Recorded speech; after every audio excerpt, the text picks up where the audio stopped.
responsável pelo artigo 4, que diz sobre a influência da cobertura de solo na temperatura e umidade relativa do ar. Bom, primeiramente, sabemos que existe uma grande relação, né, entre o clima e a cobertura vegetal de um determinado local.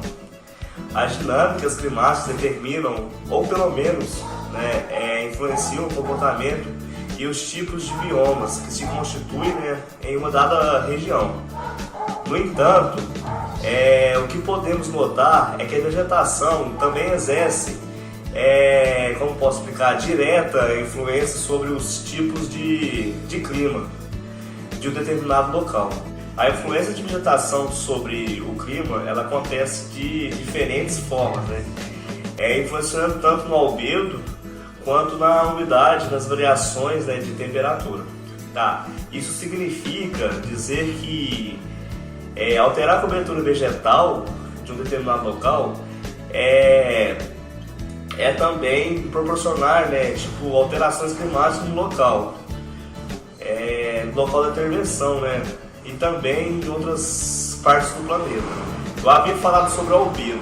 O que é albedo? Albedo é a medida de quantidade, né, de radiações solar refletida por um corpo. As formações, né, vegetais, elas possuem importante função de absorver, né, parte da energia solar que incide sobre a superfície terrestre. Assim, quando o grau de reflexão ele é maior, né, o que chamamos de albedo, maior tende, né, a ser o impacto de efeito estufa, pois haverá, né, mais radiação disseminando, né, e retornando para a atmosfera. Dessa forma, as áreas mais abertas, com menor presença de vegetação, ela tende a absorver mais calor, então provocando um aumento da temperatura. Boa noite a todos. Dando continuidade ao nosso trabalho, a presença de maior cobertura vegetal também influencia na quantidade e na umidade presente no ar. A maior parte das florestas existentes e grandes emissoras de umidades através do processo chamado evapotranspiração. A consequência de maiores umidades do ar e menor amplitude térmica. A diferença entre a maior e a menor temperatura, ou seja, a ocorrência de médias de temperatura maior e constante.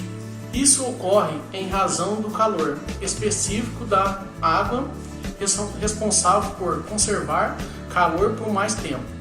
Compreender a influência da vegetação no clima significa entender a importância que a floresta possui na preservação do equilíbrio ambiental. Então, é mais do que importante, né, lutar pela conservação das áreas vegetais e naturais, né, do nosso planeta.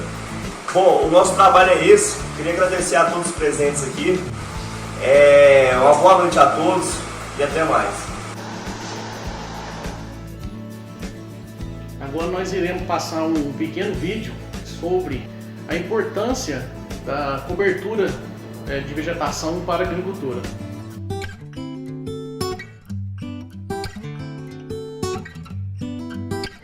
Dentro da permacultura, a gente sempre tenta replicar os padrões naturais, porque são padrões que já existem há muito tempo, já funcionam, então é ineficaz tentar se criar outro tipo de sistema, quando a gente simplesmente pode copiar o que a natureza já desenvolveu e trazer isso para o meio urbano. É um exemplo desse canteiro que a gente tem aqui. Essa cobertura morta por cima é chamada de mulch. Quando você faz essa cobertura, você diminui a quantidade de água do canteiro, você não precisa irrigar tantas vezes, você cria um nicho para micro-organismos, para insetos ficarem ali por baixo, e quando você atrai isso para o seu canteiro, você também atrai vida, você atrai mais força para suas plantas. Com essa folhagem por cima, ou qualquer outro tipo de proteção, no caso a gente coloca até papel picotado, você acaba criando um microclima, ou seja, não deixa a terra totalmente exposta, os raios solares que vão estar secando muito mais essa terra, vão estar matando alguns micro-organismos. É como se fosse uma floresta. As folhas caem, são totalmente processadas pela planta, onde serve de alimento para a própria planta. No caso aqui, como as hortaliças são pequenas ainda, elas não têm essa capacidade de estar se autogerindo ainda.